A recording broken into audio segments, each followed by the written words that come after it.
इस टॉपिक के बारे में कुछ कह नहीं सकते कि क्वेश्चन एग्जाम में आएगा या नहीं आएगा, क्योंकि ये आ भी सकता है। आज मतलब आ भी सकता है क्योंकि इंपॉर्टेंट क्वेश्चन किसी भी, अब चाहे प्लानिंग प्रोसेस हो, है कि नहीं, या चाहे मतलब किसी भी जो भी फंक्शन है, उन सारे फंक्शन का जो प्रोसेस होता है वो बहुत इंपॉर्टेंट होता है। साथ ही साथ जैसे स्टाफिंग के फंक्शन क्या है कि नहीं है, तो उन सब चीज़ों को बहुत ज़्यादा हमें ध्यान से लेके चलना पड़ेगा। प्लानिंग प्रोसेस बहुत कोई क्या कहे टफ चीज़ नहीं है। इसको एक बार सोचिएगा ना, चलिए मैं आपको समझा दे रहा हूँ। इसको जब आप सोचिएगा ना तो ये ऑटोमेटिक आपके दिमाग में ये बन जाएगा ऐसा। जैसे सबसे पहला है प्लानिंग प्रोसेस में कि हम क्या करते हैं। प्लानिंग का मतलब क्या होता है कि फ्यूचर में हमें क्या करना है, उन चीज़ों के बारे में हमें क्या करना है अभी डिसाइड करना है, यही हमारा प्लानिंग कहलाता है। तो उसी के बारे में यहाँ क्या कर रहा है कि सबसे पहले हमने आपको क्या बोला कि फ्यूचर में हमें क्या करना है, यानी कि हमें क्या प्लानिंग करने से पहले सबसे पहले क्या करना पड़ेगा कि हमें एक कोई ना कोई गोल बनाना पड़ेगा। हमें कोई ना कोई ये क्या बनाना पड़ेगा, गोल बनाना पड़ेगा। वही क्या कर रहा है, सेटिंग ऑफ द ऑब्जेक्टिव, कि हमारा गोल मतलब ये क्या कर रहा है, इस किसकी बारे में बात कर रहा है, ये किसके बारे में बात कर रहा है, एम के बारे में बात कर रहा है, गोल के बारे में बात कर रहा है ये। ठीक है, तो पहला समझ में आ गया।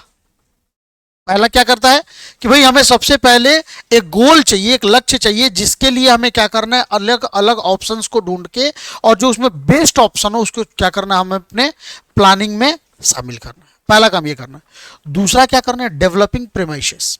अब देखिए हमने एक गोल बनाया, उस गोल के अकॉर्डिंग हमने अलग अलग ऑप्शंस चूज करे, है कि नहीं है। तो उस गोल को अचीव करने के लिए हमने जो प्लान बनाया है, उस प्लान को एग्जीक्यूट करने के लिए किन किन चीजों की, किस टाइप के प्रेमाइसेस की जरूरत है, उन प्रेमाइसेस को हमें डेवलप करना पड़ेगा। अब प्रेमाइसेस डेवलप करने का मतलब कि प्रेमाइसेस एंड प्रेमाइसेस के अंदर किन किन चीजों की रिक्वायरमेंट है, कि कौन सा मशीन चाहिए, कौन सा रॉ मटेरियल चाहिए, कितने लेबर चाहिए, है कि नहीं।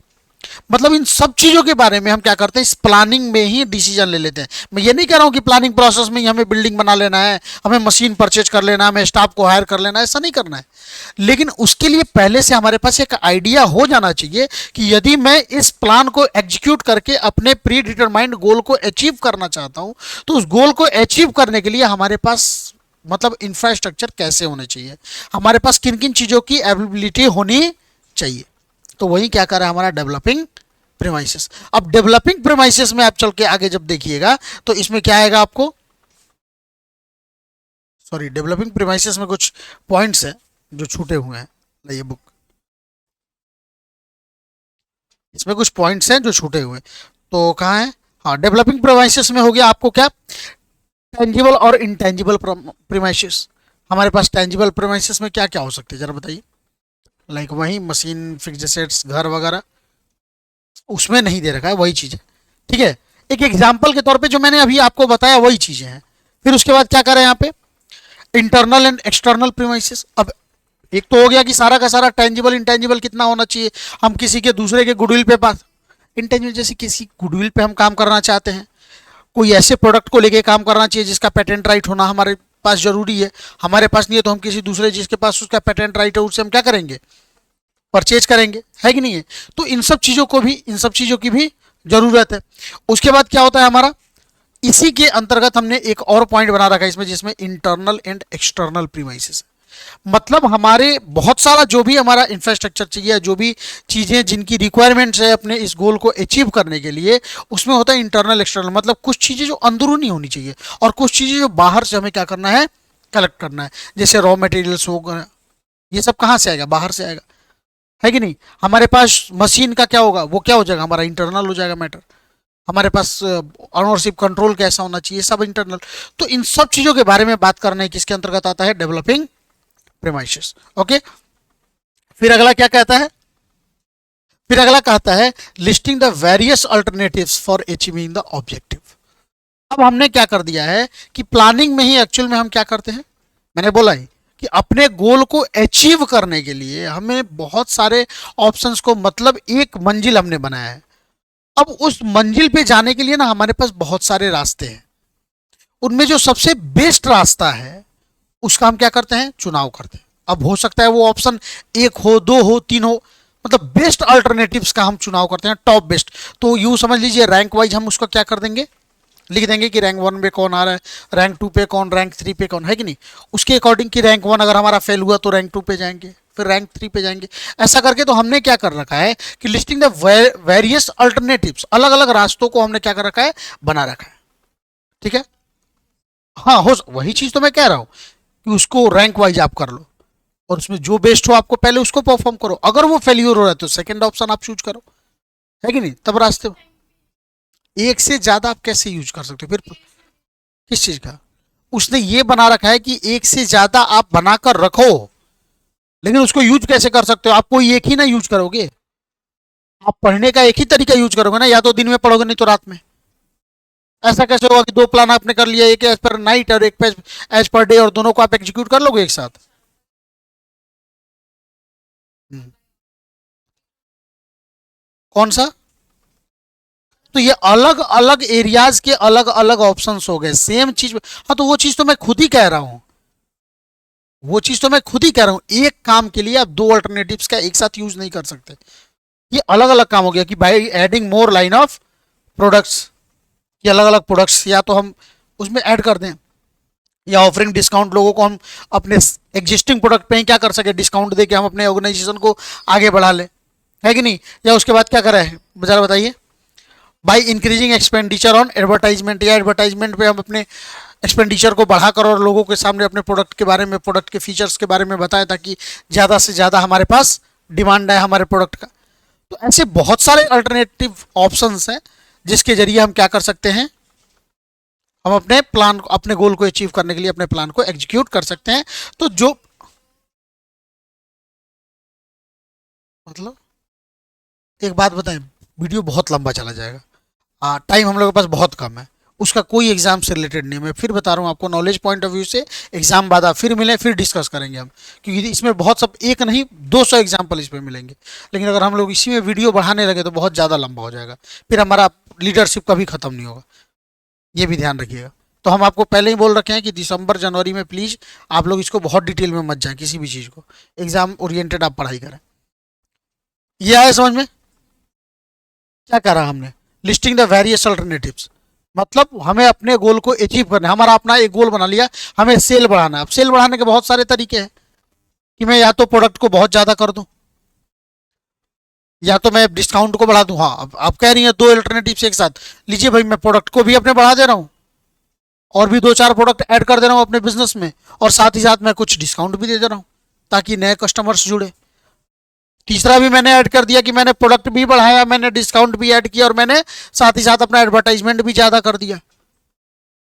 सब कुछ ऐड हो सकता है इसके, मैं बताया तो 200 क्या, जितने हर एक एक प्रोडक्ट पे अलग अलग एग्जाम्पल बन सकता है। तो हमने क्या किया कि अपने उस सेल को अचीव करने के लिए, उस जो टारगेटेड सेल है उसको अचीव करने के लिए हमारे पास बहुत सारे ऑप्शंस हो सकते हैं।